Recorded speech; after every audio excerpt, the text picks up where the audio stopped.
Hi everyone, I'm Veena and I want to show you guys my art portfolio which got me into Parsons, New York, School of Art Institute of Chicago and Otis College of Art and Design, LA. Okay, so let me be really honest with you guys. I was literally this confident into getting into any of these colleges, mainly due to the fact that I compiled my entire portfolio in the span of 2 months, and also I didn't really know where I stood amongst the other international students who actually, have the same passion and the career path as well. I've seen so many accepted art portfolio YouTube videos, and it's just so cool. And I mean, I had to make one. And what's a better way to start your YouTube channel than actually showing off your art portfolio, which got accepted in some of the top art schools? I mean, so moving on to the portfolio, I kept some of my strongest pieces towards the start of my portfolio, followed by, let's just say, okay-ish pieces, and then I ended strong again by adding some of my strong pieces. I'll read out the descriptions which I had given in the Common App application for each of the paintings. So first off, we have Tapestry of Time. This is a 6 feet by 6 feet acrylic on canvas. Tapestry of Time depicts the Maharashtrian festivals and traditions celebrated throughout the year.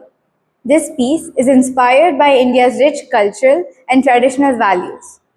Using Maharashtrian folk art, Varli art, and under the guidance of my grandmother, I try to illustrate the major festivals celebrated in 12 months of the year. These are presented in an order and in a continuous cycle depicting the traditional year a Maharashtrian spends. Next up, we have Last Glance. Last Glance depicts the stillness of this creature just before he strikes towards his prey. Every inch of his face carved with tension, whiskers straight, eyes focused, and ears most attentive.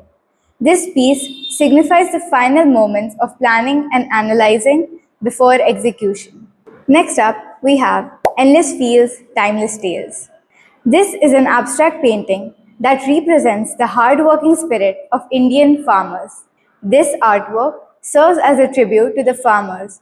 The artwork invites the viewer to reflect on the vast and sprawling landscapes of rural India. Each field carries stories of resilience, struggle, and hope. Okay, so next up we have The Forgotten Orange. Now, look, guys, here's a secret. This had no hidden meaning to it, like absolutely nada. But I just wanted to paint on a newspaper, and I saw this orange lying on the kitchen counter. So I just took it, photographed it, and started painting. But it actually turned out really well. It shows my skills towards realism in painting, also my ability to grasp color theory. So I just added this meaning to it. I don't know if I should even say this bit, but okay, here's the story. We often take no notice of everyday arrangements of the most common objects in our daily life. They possess so many contrasting elements and beauty, be it a crumpled shirt draped on a chair or a forgotten peeled orange lying on a red newspaper. This has made me think beauty is not rare, it is simply rarely seen. Yeah. Next up, we have Frame Doors. This piece delves into the theme of escapism. Those abstract places I wish to escape to, yet can only find form through paint. The gold frames signify the valuable role these abstract places play in drifting me to a peaceful place away from all the frustrations of the world. Next up, we have Unwavering Beam. Unwavering Beam. Yeah. Unwavering Beam. Unwavering Beam is a charcoal portrait of a lady from Rajasthan carrying her son. The women of Rajasthan face a lot of societal and cultural challenges since a very long time. Even so, they are a powerful growing body, fighting to shape their own lives and future, contributing significantly to the state's progress and development. All this while taking care of their household, doing a job, giving their love and care to their children, and most importantly, keeping a smile of resilience on their face. Next up, we have love. Jasmine is a symbol of love and purity. By using the vibrant viridian green, I have tried to add layers of complexities of life. Positioned against the overwhelming green, the jasmines appear to glow, and their gentle fragrance suggests affection and deep emotional connection. This canvas painting, thus, represents the idea that love and purity can flourish amidst the complexities of life. So next up, we have circle and circle of peace. So this is kind of my first experimental abstract works, and I'll try to explain it in a way understandable and comprehensible. Let's see how this goes. In this abstract piece, one can observe two circles. Both these circles are a representative of peace. The tangle of lines surrounding them are the different ways in which us humans obtain happiness. Some actually find peace, hence entering the circle, while others don't. Anything and everything a person does is because he or she simply desires peace. So, why are there two circles then? I believe in the fact that no one is right nor wrong. Everyone does something which they feel is right or gives them some sort of happiness. But there are many unethical practices taking place in today's society. No matter what one does, they should not cause pain to others in any sort of way. Therefore, the red circle of peace comes into picture. The red circle is noticeably larger than the white one, signifying the ill practices taking place in today's society. Next up, we have Chicago Downtown. See what I did with the title there? Y'all, I'm proud of that. I was roaming the streets of Chicago downtown with my mom and dad, not knowing how much I would long to go there 13 years later. This cityscape is a painting of Chicago as I remember it. A peaceful yet lively evening with lights dazzling due to the reflection of the recent drizzle. Next up, my personal favorite, Pop.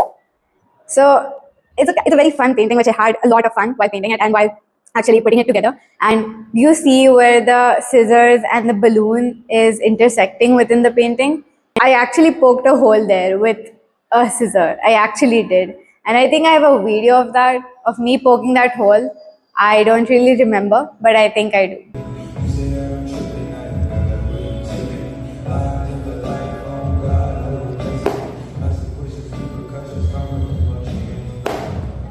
A memory of a hot air balloon floating freely in the open sky. But this memory had a sun smiling in the sky and some childish flowers drawn in the foreground. Yes, it was a memory from my childhood. I had to paint it using a wide range of bright colors. Then I thought to myself, what was that one thing a 3 or 4 year old would be curious to do? Obviously, pop the balloon. Last up, we have the Artigianato collection. So, yes, I started my own brand, and yes, I am guilty of neglecting it a bit. This was mainly due to my college applications and also my 12th board examinations. But yes, I'll get back to it. And yes, I have planned many things, in fact. We'll get back to it. So yes, that was it. This was my art portfolio, and I am really, really proud of this portfolio. And so apart from the portfolio bit, your academic records, your artist statements, and also your letter of recommendation are also very, very important.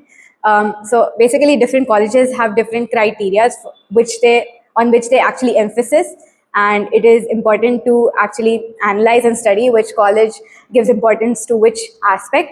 For example, SAIC, or School of Art Institute of Chicago, gives importance to the letter of recommendations given by your teachers.